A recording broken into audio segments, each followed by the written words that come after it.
This video is brought to you by sleep deprivation and a lot of caffeine. I've been away from my garden for a couple of weeks. Let's see what's going on in there. Come on. Now it is late summer at this point, so I already know that the beans have rust, the tomatoes have blight, and the zucchinis have powdery mildew. But hey, I love coming home and discovering what's still growing and still producing in here. So let's check it out. I forgot the basket. Hang on. I'll be back in a sec. Hang on, just wait there. Okay, try that again. Even though these tomatoes are pretty blight infested and crispy, they're still producing surprisingly well, which is quite exciting. Get off, get up. Oh, there's another one in here. Where did you come from? Oh, it looks like a weird egg.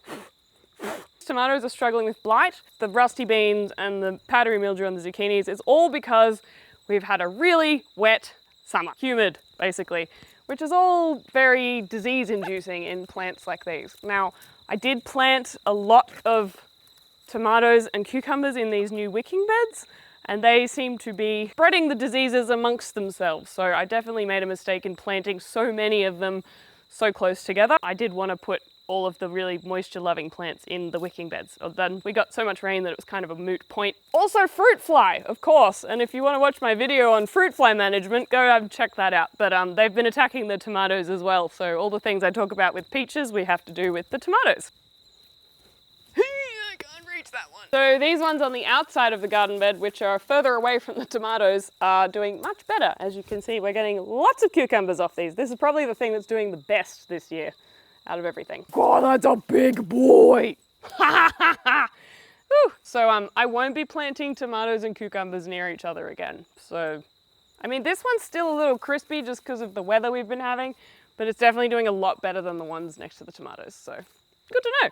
It's a good example of the permaculture principle, observe and interact. So this may look like a little bit of a mess, but I am trying to do a permaculture vegetable garden, which is more of a polyculture and letting nature take its course and building its own little ecosystem sort of thing. So I'm actually really excited with what's happening in this bed. So I have got some chilies here and some beans that I've planted, and I'm using layers here, and I've got my tomatoes growing up the back. So that's me using the levels in a good way because they're all, you know, the beans are creating mulch and all of that. But what's really interesting is underneath here, we've got some winter vegetables coming up from seed by themselves. Now, this is because I let a bunch of things go to seed in this bed back a season ago. And this is nature telling me that it's time to start sowing seeds for winter, basically, because I've got some kohlrabi seedlings coming up here. There's actually so many of them, I've had to transplant quite a few to elsewhere. I've got a lovely wombok cabbage that's actually almost ready to eat already. And then under here, I've also got a bunch of coriander seedlings coming up.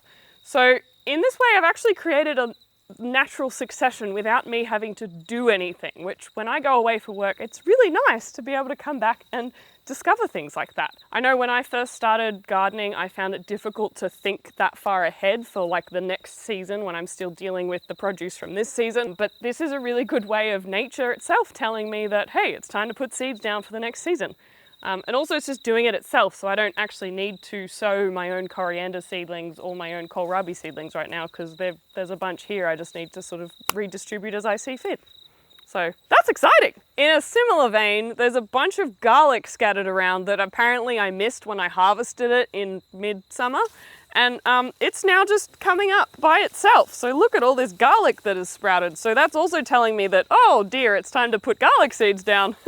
Garlic bulbs, plant garlic. It's time to plant garlic. But also I've got all this free garlic from all these ones that I missed.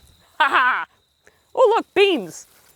It's been a lifelong dream to grow the eggplant emoji, and I've finally succeeded, but they are tiny! It hasn't been a lifelong dream. Anyway, my point is, I haven't had any luck growing eggplant ever. And I did plant them in the wicking bed, so I don't know if there's some nutrient deficiency happening here, but there's definitely being attacked by flea beetles. They seem to be being attacked by aphids. They just look really sad. And like we've gotten a few little tiny guys off it, but they're just not a very satisfying size, if you know what I mean.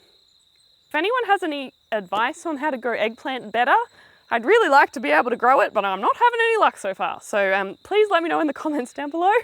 Help! What am I doing wrong? Probably growing them near tomatoes is a bad idea, isn't it?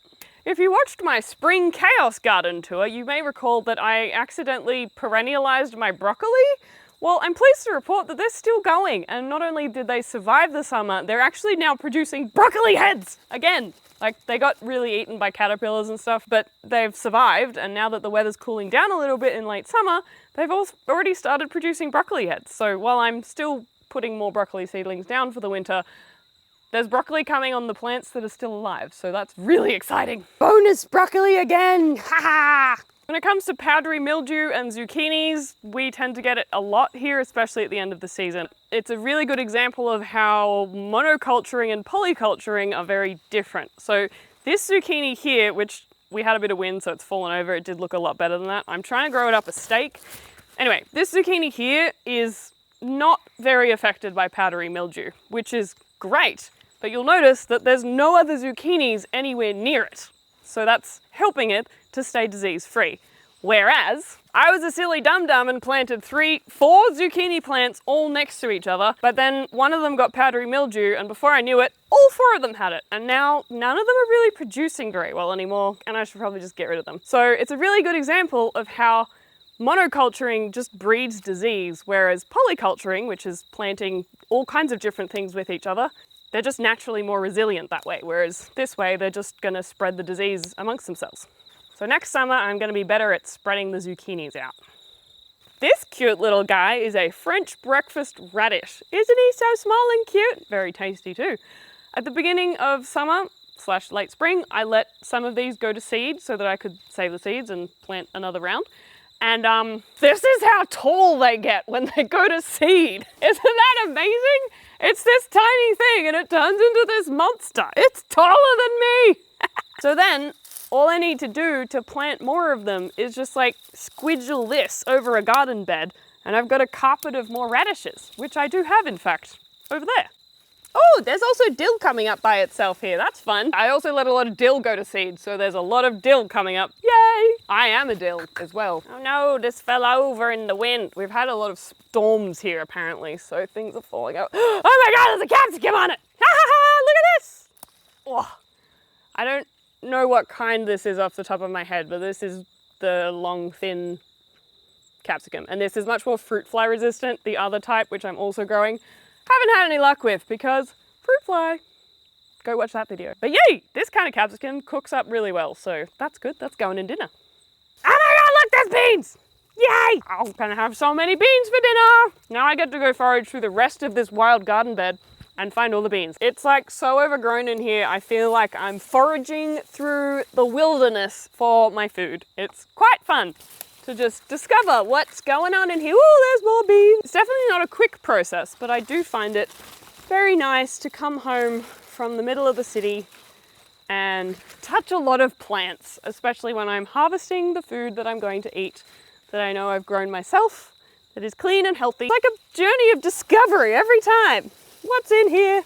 Ooh, a nasturtium flower. I'm not going to eat that. Although if you do want to see me eat a nasturtium flower and make a lot of funny faces, there's a video of me doing that somewhere here. More beans! It's the one downside to growing things up the back of the garden bed is they're kind of hard to get to. You have to do a tactical lean.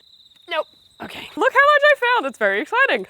I need sleep. Thanks for joining me on my slightly chaotic, caffeine-filled, late summer garden tour. Any tips on dealing with the blight, rust, or powdery mildew? Please like, comment, share, subscribe, do all the things, and check out the other videos which are slightly more planned and less chaotic. That's not true. They're all a bit chaotic. Now I'm gonna go and figure out what to do with all this to eat for dinner. Thanks for watching. Bye! Skipping's hard with a heavy basket. What?